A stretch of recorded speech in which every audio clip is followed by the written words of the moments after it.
Pues hoy vamos a estar viendo en parte de una breve introducción a esta carta, pero vamos a leer un poquito para poder entender todo el contexto de lo que vamos a estar hablando.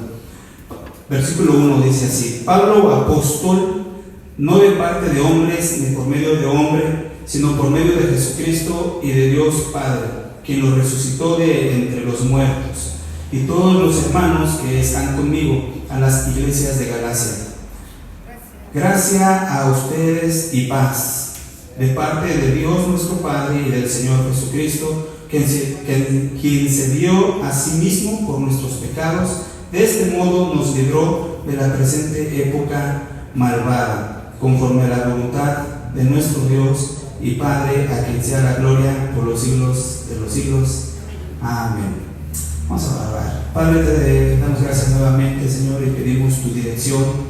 Pedimos nos permita, Señor, también estar atentos y dispuestos a aprender lo que tú tienes, Señor, a través de esta carta, Señor, tu palabra. Por favor, permítenos tener un corazón enseñable en el nombre de Jesús. Amén.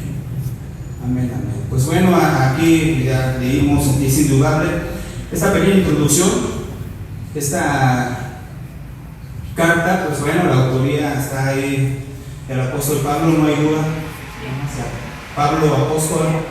La fecha de la escritura pues está por ahí, data del año 49. Hay algunos dicen del año 50, porque está en el mismo año que se escribió del Concilio de Jerusalén, que vamos a estar viendo en uno de los estudios más adelante. El tema principal de esta carta, si ustedes anotan o no, es la justificación por la fe, uno de los temas más enseñados por el apóstol Pablo. ¿A quiénes se la dirige? Pues a las iglesias de Galacia,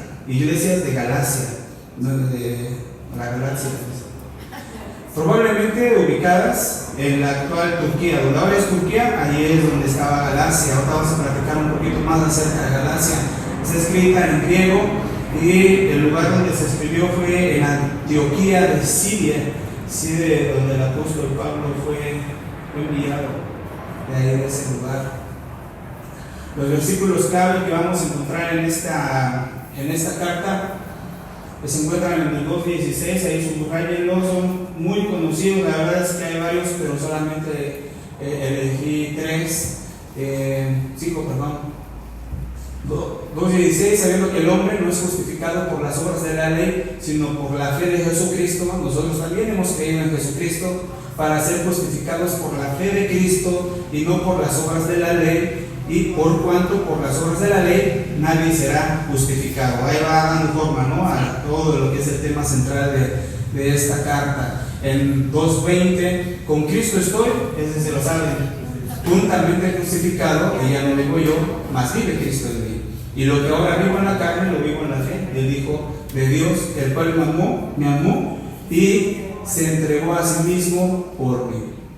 El 3.11, nuevamente, ahí afirmando acerca de la justificación por fe y que por la ley ninguno se justifica para con Dios. Es evidente, porque el justo por la fe vivirá. El justo por la fe vivirá. Llévese este pensamiento, llévese esta palabra: el justo por la fe vivirá. 5:22-23, más el fruto del Espíritu es amor, gozo, paz, paciencia, benignidad, bondad, fe, mansedumbre, templanza.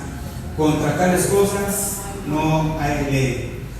Y 6.7, no os engañéis, Dios no puede ser burlado, pues todo lo que el hombre sembrare, esto también segará. Entonces, esta carta, bueno, tiene mucho contenido, aunque solo son 6 capítulos, es una carta breve.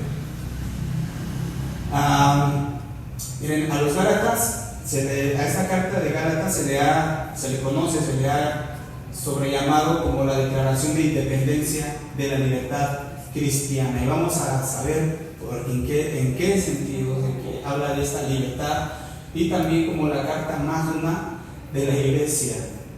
Sí, pues una maravilla. Es una carta escrita a los cristianos que habitaban la provincia romana de Galacia. que correspondía a la actual zona del sur del Asia Menor. Ahorita vamos a ver todo eso ahí en un pequeño mapa. Solamente vamos a mencionar que también había una zona del norte, una zona del sur, que es hacia la del sur, que están estas ciudades de Licaonia, Iconio, Listra, Derbe y Antioquía de Pisidia. Ustedes han leído esos, ¿no? En algún momento dado han escuchado esos lugares. Los gálatas eran descendientes de los franceses. ¿Ustedes sabían eso? A los gálatas les conocían como galos, ¿no? Y es una descendencia, bueno, de allá de Francia, o los celtas del norte, que en un tiempo emigraron hacia la zona donde ahora es, ahora es Turquía, y pelearon contra la gente que vivía allí y pues ganaron. Habitaron ahí un tiempo, pero luego llegaron los romanos, y pues los romanos les ganaron también y los esclavizaron, ¿no? Es una provincia romana para esos tiempos. Ahí ustedes pueden ver que dice, tratar de acercarme un poquito más, pero ahí donde ustedes ven el globito rojo, ahí es Derbe. Alrededor de Derbe, esas son las rutas de los viajes de Pablo, porque déjenme decirles que esta carta pues se la escribe a las iglesias de esa zona, ahí donde ven alcanzan a ver Galacia. Sí, arriba del globito. Ahí es Galacia. Todo eso no es una ciudad Galacia, no es como Tesalónica, como Éfeso, que está escrita a una iglesia, una ciudad en especial. En esta ocasión es toda una provincia, y bueno, ahí están todas las ciudades a las que les escribe. Y bueno, pueden ver ustedes, acá está Italia. ¿Ustedes conocen algún mapa? Está Italia, y pueden ver ahí algunas flechitas. Ahí están unas en morado, unas en verde, otras en rojo, en donde nos señalan los viajes misioneros de Pablo. Entonces, esta carta precisamente está escrita, dirigida a los Gálatas, porque estaban ellos recibiendo otras enseñanzas en muy poco tiempo. Pues en el primer viaje misionero de Pablo, ellos plantaron esas iglesias ahí en Galacia. Sí, ahí otra vez, ¿cuáles son esas iglesias? Pues ahí está Licaonia, Derbe, Listra. Pues también para que sepan un poquito, ahí si ustedes alcanzan a ver abajo, dice Cilicia. Abajito ahí es Tarso. Ustedes ubican, ahí Tarso, ¿les suena a esa ciudad? De ahí era Pablo, Saulo de Tarso. Entonces, bueno, pues por ahí él fue enviado de Antioquía. Él fue enviado hacia su primer viaje misionero. ¿Alguien se acuerda con quién salió? Con Bernabé. Ellos salieron a plantar iglesias en ese primer viaje, y todas las iglesias que plantaron en ese tiempo, pues bueno, ellos venían de Jerusalén, de un viaje que tenían de Jerusalén, y Pablo supo acerca de la situación que estaban viviendo todas las iglesias allí en Galacia, por lo cual ellos ya estaban cayendo, se estaban con otros maestros falsos, algunos judaizantes. Todo esto pues es parte también del contexto histórico.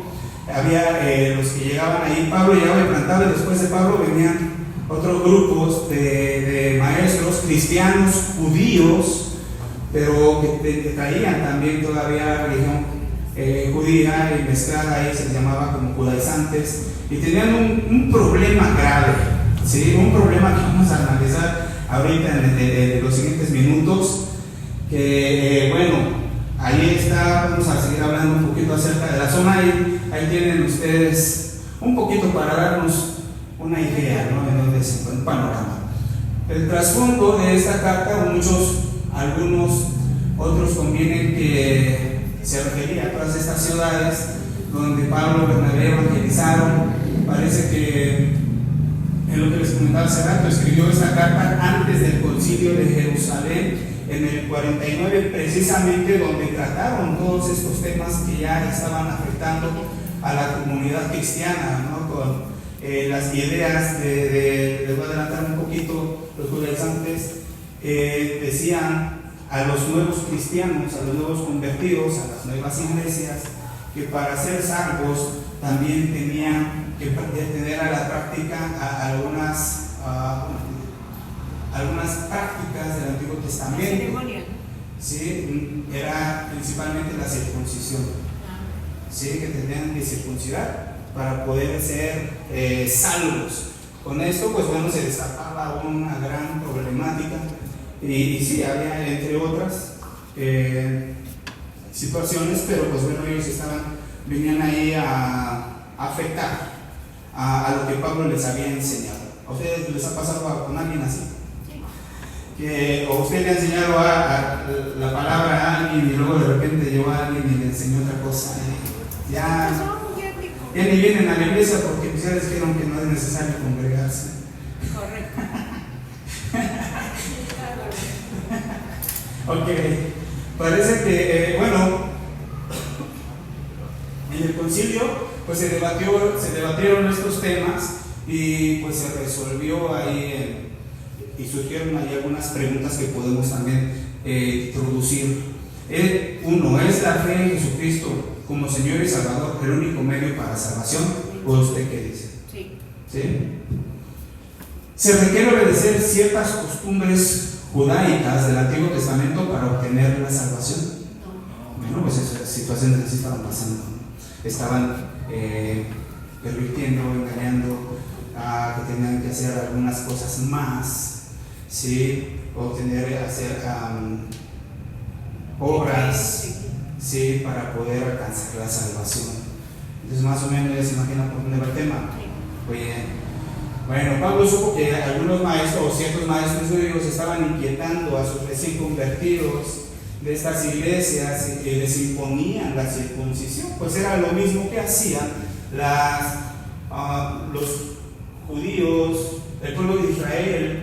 ¿Sí? ¿A qué edad se tenían que circuncidar los varones? Pequeños, no son 8.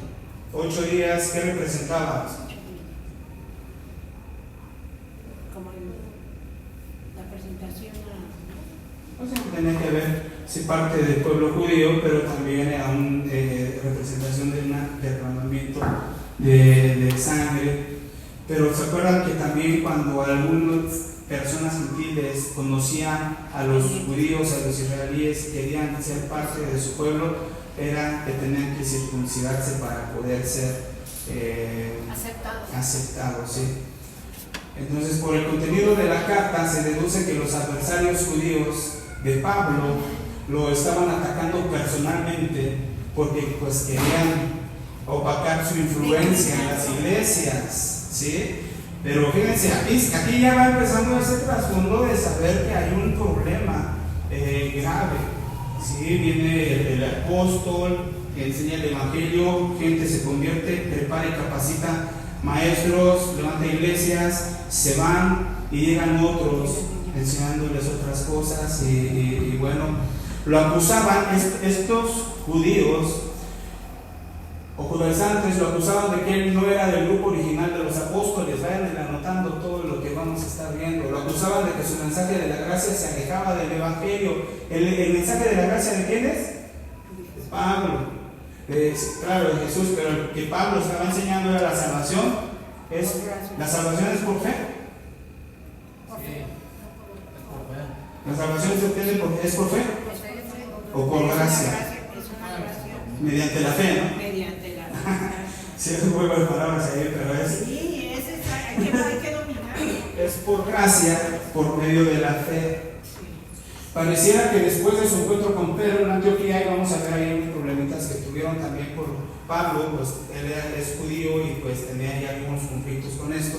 Pablo escribió esta carta apasionada mientras se preparaba para el debate que tendría lugar en el concilio.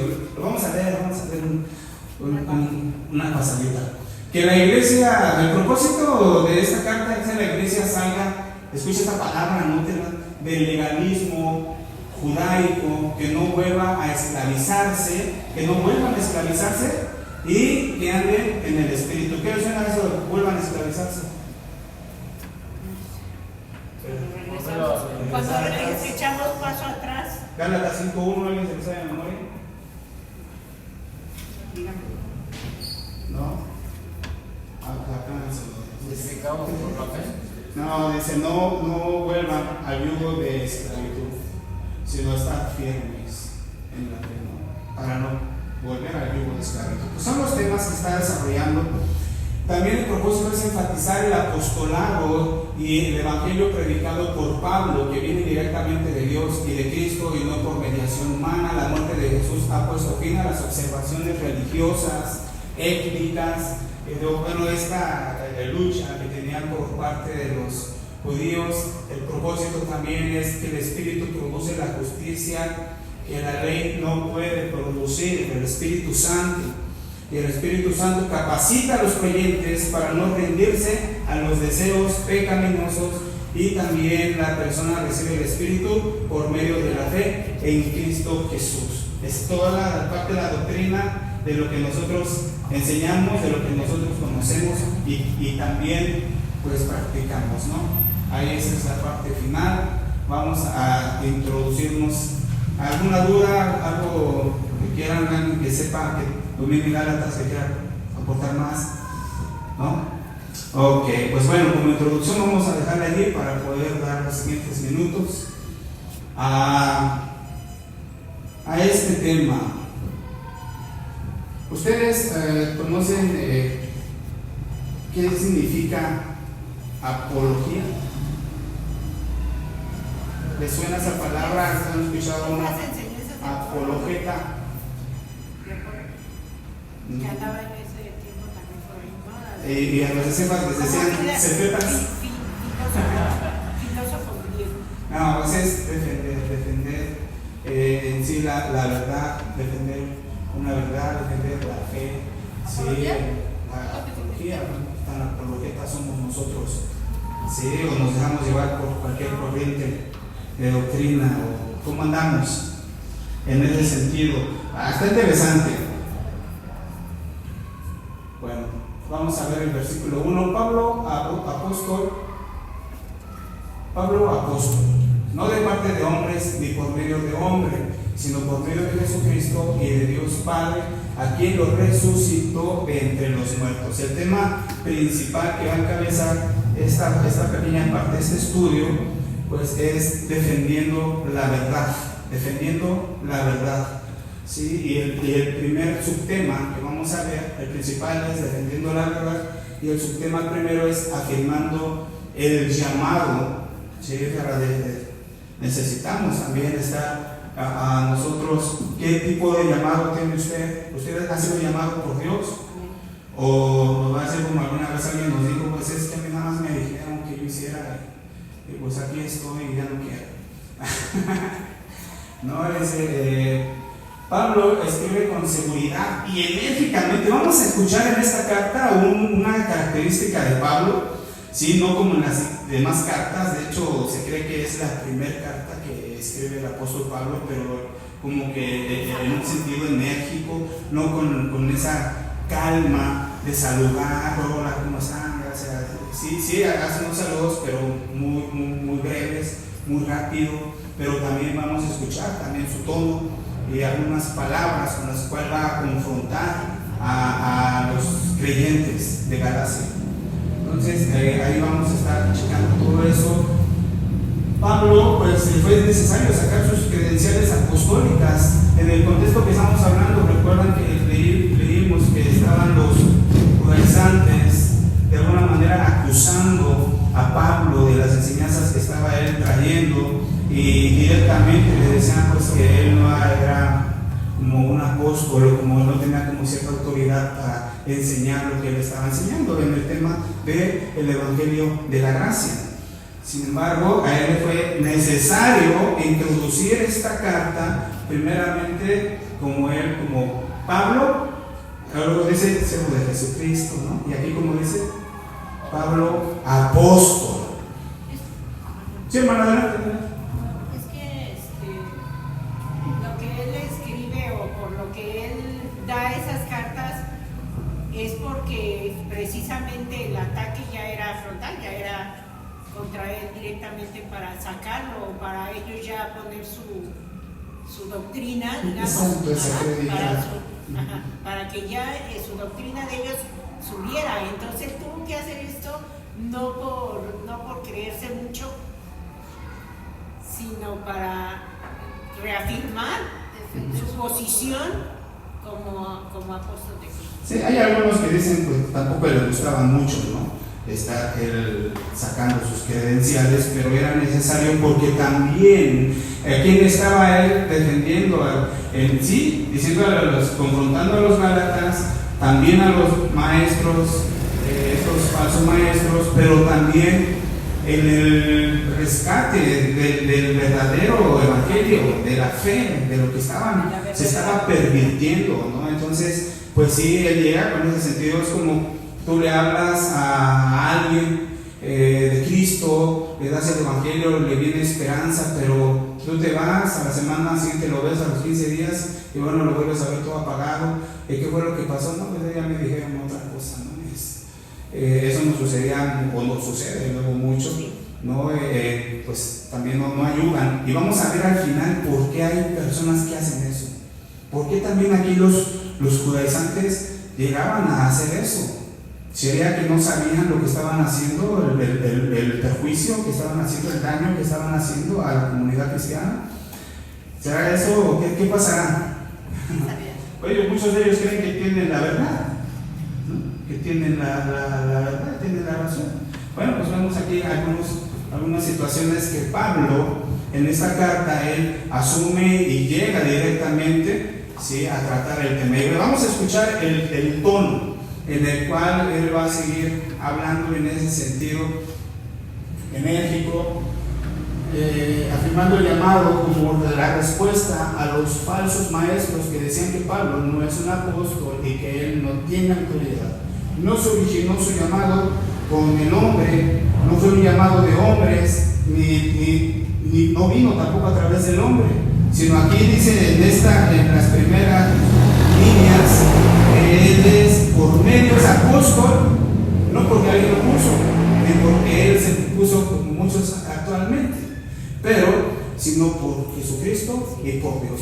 Pablo regularmente daba su testimonio de cómo fue su encuentro con Jesucristo. Ustedes ya lo conocen. Sí, entonces pues ahí compártanlo, traiganlo, es un poquito extenso, por cuestión de tiempo no lo vamos a llevar, quizá en otra ocasión.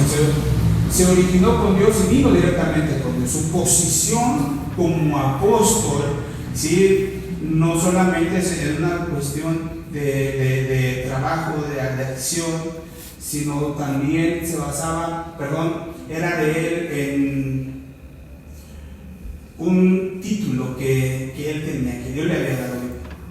Bueno, su posición como apóstol no se basaba en encuestas, ¿no? Depende de qué te parece a ti, si califica o no califica.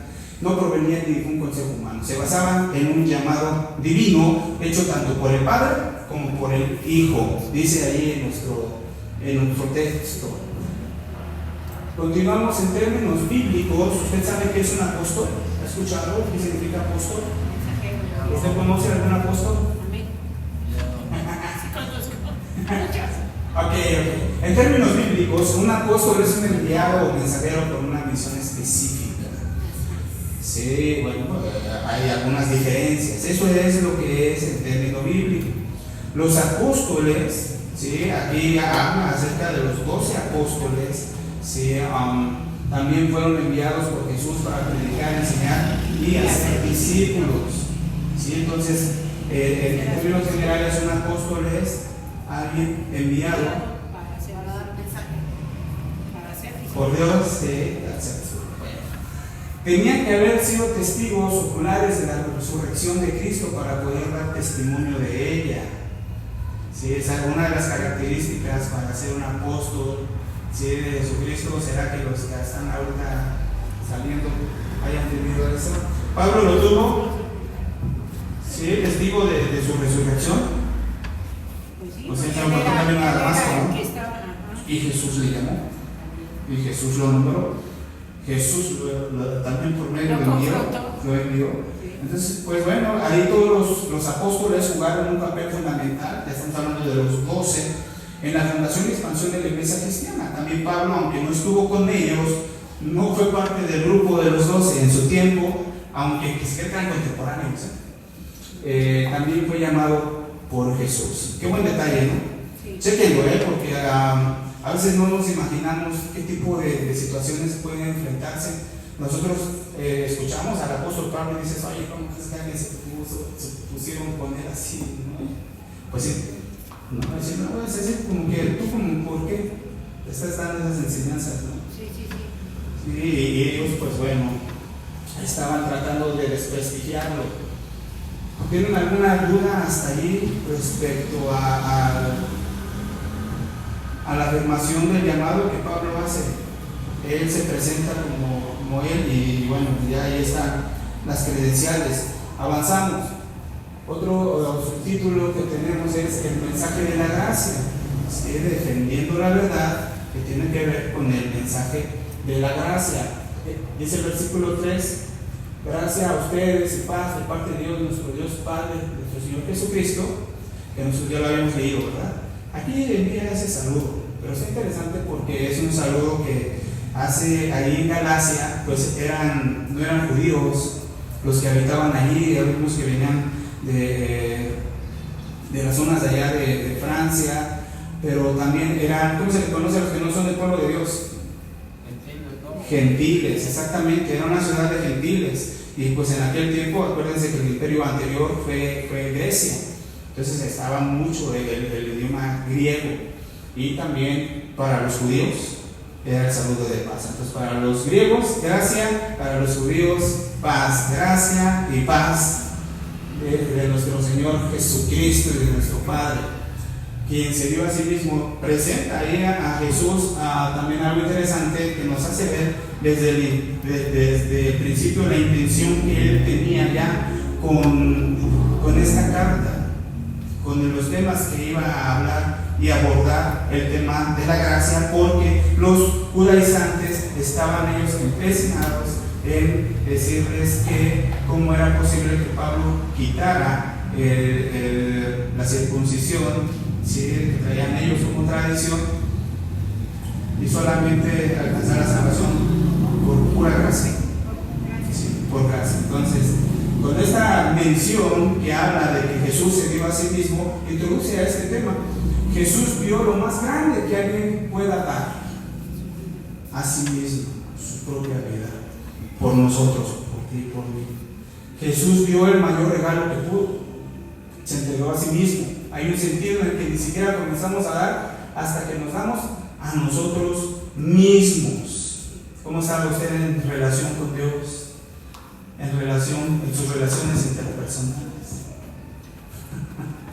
Pero ese es el mejor regalo. Y bueno, pues se entregó Jesús por nuestros pecados. ¿Sí? A veces se desvía con todos estos temas de otras enseñanzas, se desvía, ¿sí?, el abordar, el enfrentar cuál fue la causa principal por la cual Jesús murió, ¿sí?, por causa del pecado, de nuestros pecados. Y por esto es que Jesús murió, tuvo que entregarse nuestros pecados, pues nos ponen en un camino de ruina y de destrucción. ¿Qué piensa usted? Que dice, ¿cómo dice aquel proverbio? La paga del pecado es muerte. Pero dice que el pecado es como dice que es como delicia. Como dice, pero que no sabe, pero es camino de muerte, aunque aparentemente parece ser satisfactorio, sí, es camino de muerte. Si Dios no hiciera algo para salvarnos, ¿qué pasaría con nosotros? Nos destruimos, nuestra naturaleza pecaminosa. Esto es lo que está abordando acerca de gracia, de haberse entregado a sí mismo. Así que por amor Jesús se dio a sí mismo por nuestros pecados. ¿Cuánto usted se pone a pensar en eso? ¿Sí a veces reflexionamos en eso o estamos en otras cosas? Vamos para allá, ¿no? A ver cómo andamos. El amor siempre de Jesús, pues siempre estuvo ahí. Él es el amor, pero nunca hubiera existido la necesidad de que Jesús se entregara si nuestros pecados no nos hubieran colocado en un lugar terrible. ¿Cuál es ese lugar terrible? Y eso es lo que la gente... Y ahí andábamos también nosotros, ¿no? Que no queríamos dejar. Cuando andamos ahí no sabemos, porque es aparte de delicioso, el pecado es sutil, es agradable, ¿no?, en cierto modo, y no queremos escuchar que estamos fuera de Dios. Es más, nosotros, como lo dijimos hace unos días, nosotros decimos, yo conozco a Dios y reconozco que hay un Dios y yo creo en Dios, pero no era de esa forma. Pues es lo tradicional, ¿no? También, y aún hay ciertas tradiciones y costumbres que muchos continúan trayendo, ¿no? Sí, que lo vienen como mezclando. Pero bueno, vamos a tratar esos puntos en otras clases. Un solo evangelio como último subtema, un solo evangelio, defendiendo la verdad, es decir, que solo hay un solo evangelio. Aquí se presenta, y Pablo se asombra en el versículo 6, dice de que tan pronto se estén apartando del que los llamó por la gracia de Cristo para ir tras un evangelio diferente.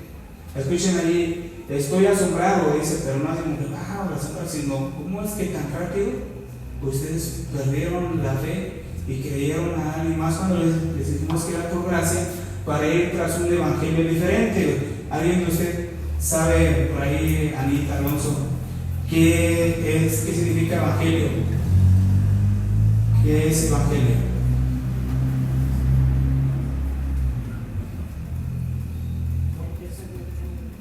Pili. Presentar las buenas nuevas. Buenas noticias. Eso es evangelio, ¿no? Entonces, están recibiendo unas nuevas noticias diferentes. No es que haya otro evangelio, como dice Pablo, sino que hay algunos que lo perturban. Escuchen tres palabras que vamos a ver ahorita, tres características de intención ahí de hacer un problema. Sino que hay algunos que los perturban y quieren pervertir el evangelio de Cristo. Pero aún así, si nosotros mismos, un ángel del cielo, les anunciaron un evangelio diferente, el que les hemos anunciado sea anatema, sea por maldición. ¿Eso qué significa? Como ya lo hemos dicho, ahora mismo vuelvo a decir, si alguien les está anunciando un evangelio contrario al que recibieron, confirma, sea anatema. ¿A quién está apuntando? A todos estos falsos maestros que están pervirtiendo. Pues vamos a ver qué estaba aconteciendo. Recuerden, defendiendo la verdad, un solo evangelio, Pablo parecía asombrado no tanto de que se estuvieran alejando, sino que se estuvieran alejando tan pronto. Ellos se están alejando de una persona. ¿De quién? De Cristo. Mientras se volvían a una idea, fíjense, a una idea falsa para seguir un evangelio diferente. Alejarse del verdadero evangelio es siempre alejarse de la persona de Jesucristo, hermanos. Alejarse del verdadero evangelio es alejarse de Cristo, de las buenas nuevas, ponerle algo más. Sí, ya no son buenas extra. nuevas, ya no es el evangelio puro. Vayan formulando ahí sus comentarios, preguntas, y yo les doy con ganas de participar. También relacionaba su alejamiento con un alejamiento del principio de la gracia. Se estaban alejando de la gracia por hacer bien obras. A nuestra vista estaban alejando de la salvación. Así. Sin embargo, los gálatas estaban volviendo lejos de la gracia de Dios y no hacia ella. ¿Sí? A veces creen que por hacer muchas obras, muchas cosas, muchos creen que están más cerca de Dios. ¿Sí? Pero si las obras, la fe, sin obras, ¿okay? Y el que sabe hacer lo bueno y no lo hace, ahí hay una brecha. Es el paso de pecado. Es pecado. Muy bien, Pablo reconocía que este evangelio diferente no era realmente otro evangelio en absoluto. No es que le estaba dando lugar a otro evangelio. No. Hay un solo evangelio. Simplemente que ustedes están escuchando otras noticias. La palabra evangelio, bueno, ya lo vimos. Aquellos que llevaron este otro evangelio a los gálatas solo los perturbaban, les trajeron problemas. Vamos a ver por qué. ¿Usted ha escuchado? Ahorita vamos a ver. ¿Ha escuchado otra? ¿Usted puede identificar? rápidamente, así cuando es otro evangelio, o está escuchando un evangelista ahí en la TV, muy famoso, y usted puede escuchar que están dando otra doctrina, alejados del evangelio de la gracia, ¿sí? Y no solamente de la prosperidad, ese es muy evidente, ¿no? No, muchos dicen cosas muy raras. ¿Pero de dónde sacaron eso? Okay. El otro evangelio era en realidad una perversión o una distorsión del verdadero evangelio.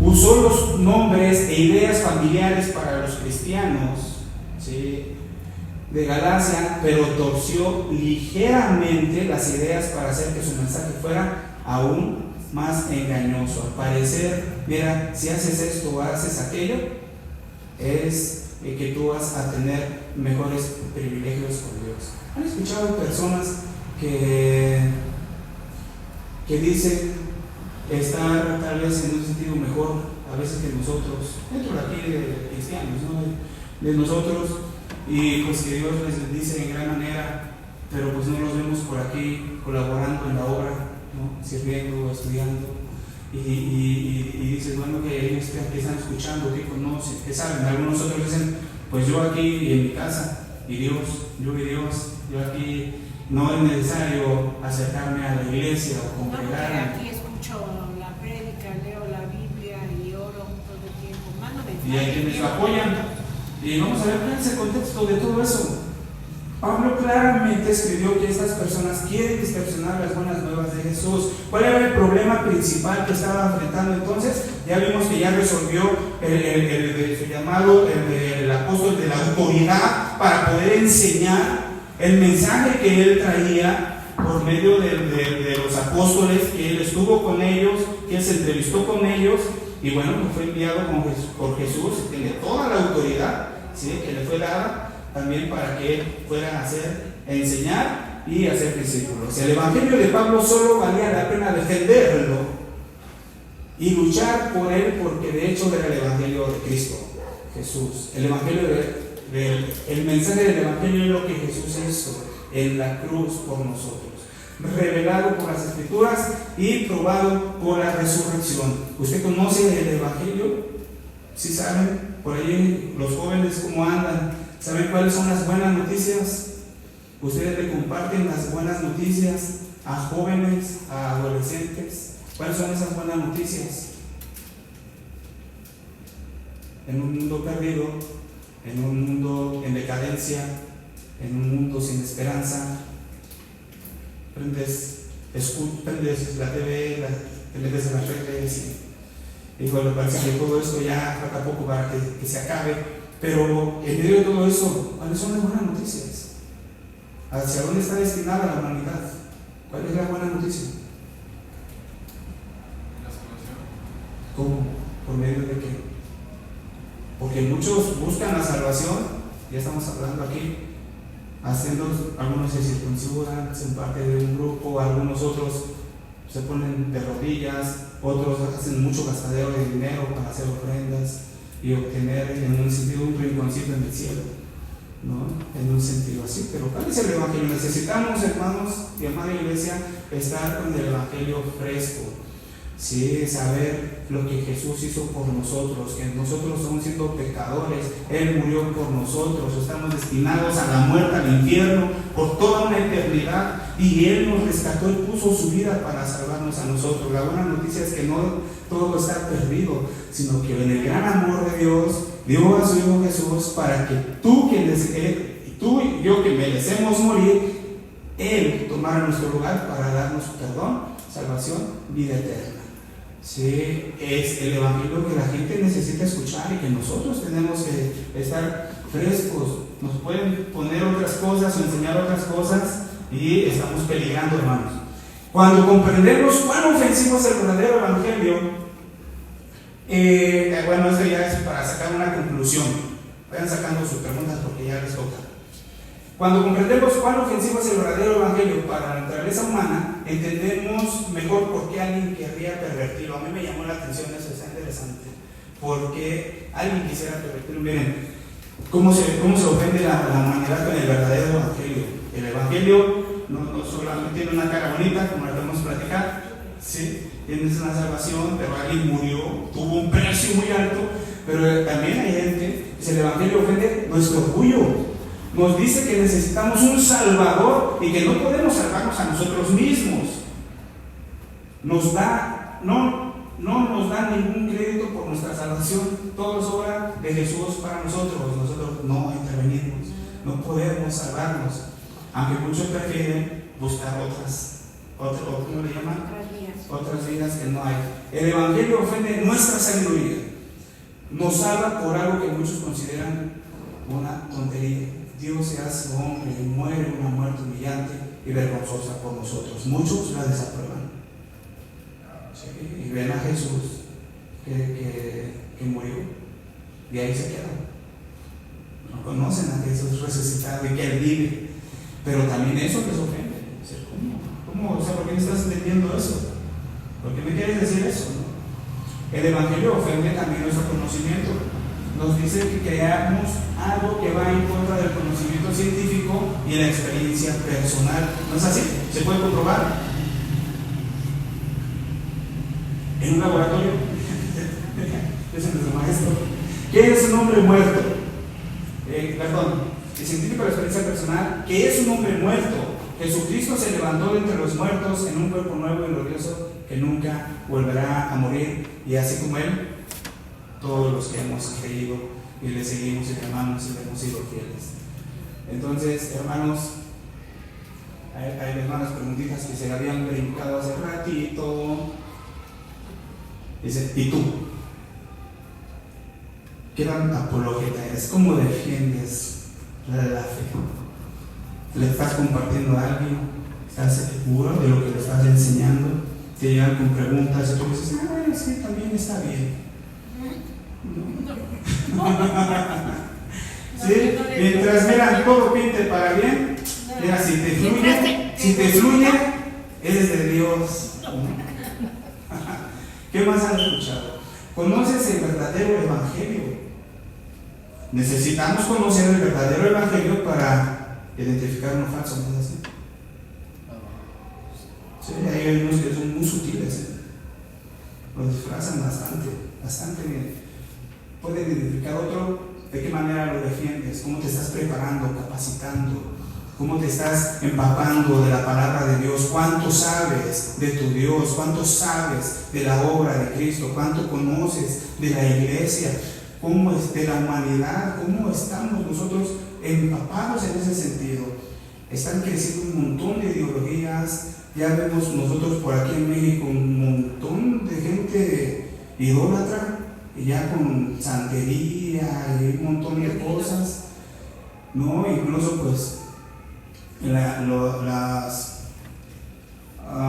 pues toda la religión católica, ¿no? Necesitamos nosotros estar bien afianzados. Y en un sentido usted se ha llegado a sentir ofendido. Bueno, a ver, ahora sí tenemos dos preguntas nada más, ya acabamos.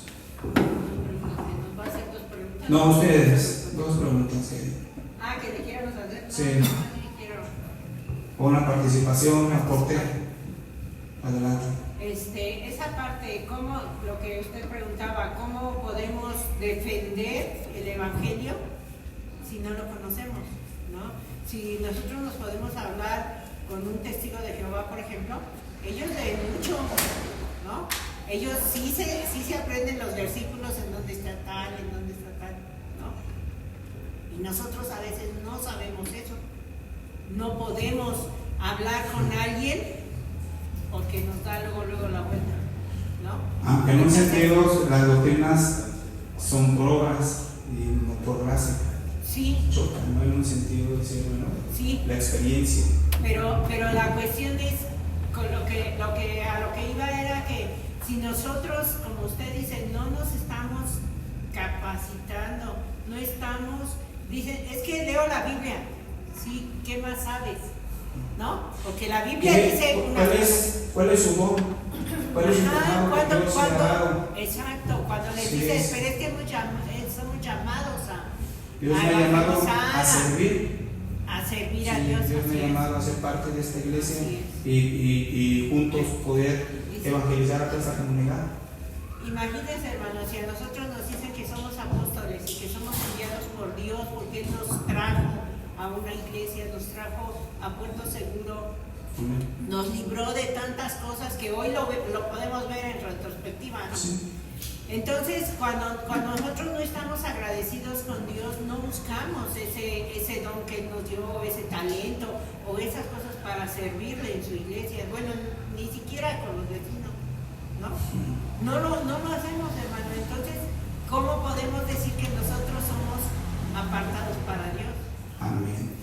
¿Cómo podemos decir? Y por último, si nosotros entendemos que el Evangelio, ¿sí?, tiene su parte en un sentido agresivo, ¿sí?, porque el hombre muere a sus deseos, ¿sí?, para empezar en una vida nueva en Cristo Jesús. Por eso es que le buscan la manera de corromperlo, de pervertirlo para hacerlo más cómodo y evitar todo esto. Con eso nos vamos a quedar el día de hoy. Y pues sigan leyendo ustedes Gálatas. Sí, vamos a continuar la próxima semana para terminar el capítulo 1 y vamos a abordar todavía más a profundidad esos temas. Posteriormente pues vamos a ver ahí cómo aconteció entre los apóstoles, Pablo, Pedro. Y bueno, hay mucho que aprender. Entonces les invito a que la lean, la carta, y juntos podamos adentrarnos, participar, conocer más, apasionarnos por conocer más y todo. Hay mucho tema mucha tela que cortar, ¿vale? Ok, pues vamos a ver. Padre, te damos muchas gracias por esta oportunidad que nos das de poder estudiar, iniciar ya, Señor, este estudio de esta carta. Gracias, Señor, por permitirnos reubicarnos, poder enfocarnos al llamado, Señor, que tú nos has hecho. Somos muy privilegiados, Señor, de tener estas buenas noticias, este evangelio, Señor, que transforma, y que pues ya muchos quisieran oírlo, Señor, pero también somos portadores de él para comunicarlo, Señor. Ayúdanos a poder cuidarnos entre nosotros, poder atender a ese llamado y Señor, pues con tu autoridad que tú nos has delegado, poder, Señor, seguir avanzando. Y pues tú eres el que se encarga, Señor, también de mantener tu palabra pura. Ayúdanos también, Señor, a identificar, a poder ser sabios, prudentes, identificar cuando alguien, Señor, quiera enseñar otras cosas, quiera pervertir, quiera perturbar a algunas de las ovejitas, a algunos hermanos, Señor, que están empezando. Pues permítenos, Señor, también siempre estar bien firmes en la fe y poder ser de utilidad y de bendición para otros, principalmente, Señor, para ti. Gracias. Y Padre, también queremos poner en tus manos los diezmos, las ofrendas que hoy se puedan levantar. Rogamos que tú bendigas, Señor, a aquellos que ofrendan, y también el trabajo, Señor, de toda tu iglesia, que tú proveas lo necesario y suplas cada necesidad, en el nombre de Jesús. Amén.